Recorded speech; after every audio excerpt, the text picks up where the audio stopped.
नमस्कार friends, India adventure 0.4 में आप सबका स्वागत है। आज का टॉपिक है हमारा 12th के बाद जज कैसे बने।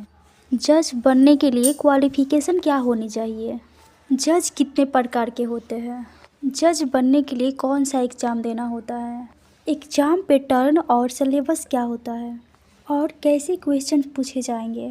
सो फ्रेंड्स, आपको पता होगा कि जज क्या होते हैं। जज एक अधिकारी होते हैं जो फैसले सुनाते हैं। अगर किसी ने कोई क्राइम किया है तो उसका पनिशमेंट क्या होगा, ये सब डिसाइड जज ही करते हैं। सो फ्रेंड्स, सबसे पहले हम जानेंगे कि कोर्ट कितने प्रकार का होता है। फर्स्ट होता है सिविल कोर्ट, जिसे हम घरेलू कोर्ट के नाम से भी जानते हैं। सेकेंड होता है क्रिमिनल कोर्ट, जिसे हम फौजदार अदालत के नाम से भी जानते हैं। तीसरा होता है हमारा रेवेन्यू कोर्ट, जिसे हम राजस्व न्यायालय के नाम से भी जानते हैं। अब हम बात करते हैं सिविल कोर्ट। सिविल कोर्ट में कितने पोस्ट होते हैं।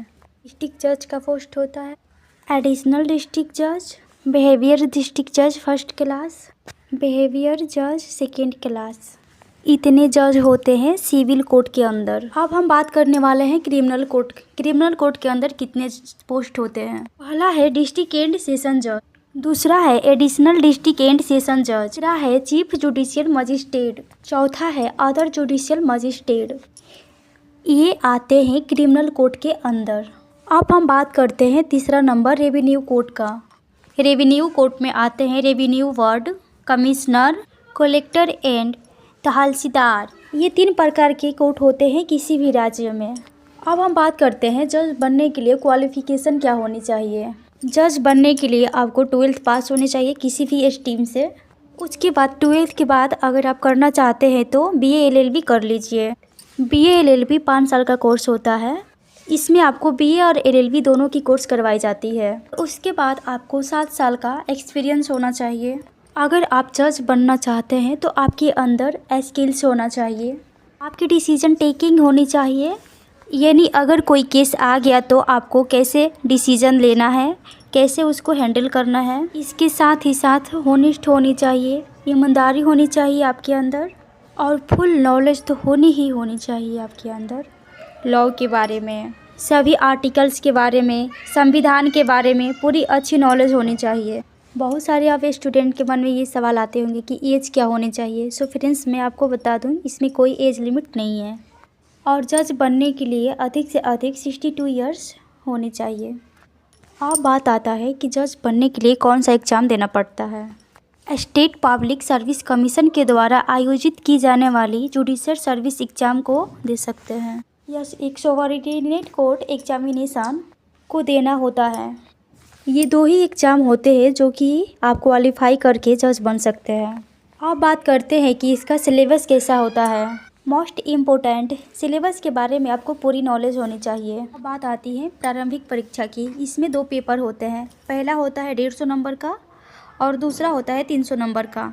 जो 150 नंबर का एग्ज़ाम होता है उसके लिए 2 घंटे का समय मिलता है आपको, और जो 300 नंबर का एग्ज़ाम होता है उसके लिए आपको 3 घंटे का समय मिलता है। पहला क्वेश्चन जीके से रिलेटिव आता है और दूसरा लॉ से रिलेटिव क्वेश्चंस आते हैं। ये एग्ज़ाम क्लियर करने के बाद आपको मुख्य एग्ज़ाम के लिए सेलेक्ट किया जाता है, जिसमें 5 पेपर होते हैं। पहला 150 मार्क्स का और बाकी के जो पेपर रखवाए जाएंगे वो 200 मार्क्स के होते हैं।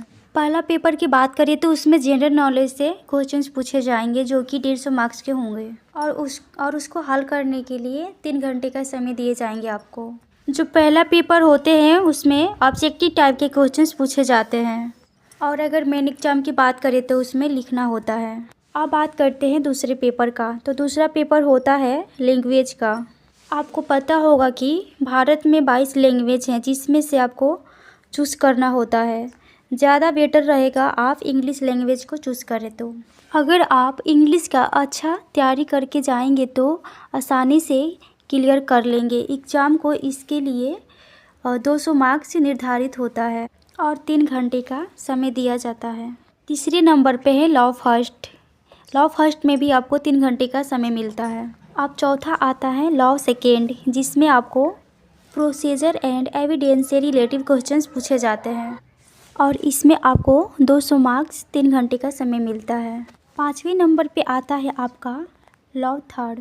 इसमें आता है panel revenue and local law. ये 200 मार्क्स के होते हैं और 3 घंटे का समय मिलता है। इसी प्रकार से होता है आपका मुख्य परीक्षा। अब नेक्स्ट चरण आता है वो है इंटरव्यू का। इसमें आपसे 100 मार्क्स का क्वेश्चंस पूछे जाते हैं और समय होता है 30 मिनट्स का। आई होप मेरी ये छोटी सी लेक्चर आपको समझ में आई होगी। अभी के लिए इतना ही, फिर मिलती हूँ देश से जुड़ी, कानून से जुड़ी किसी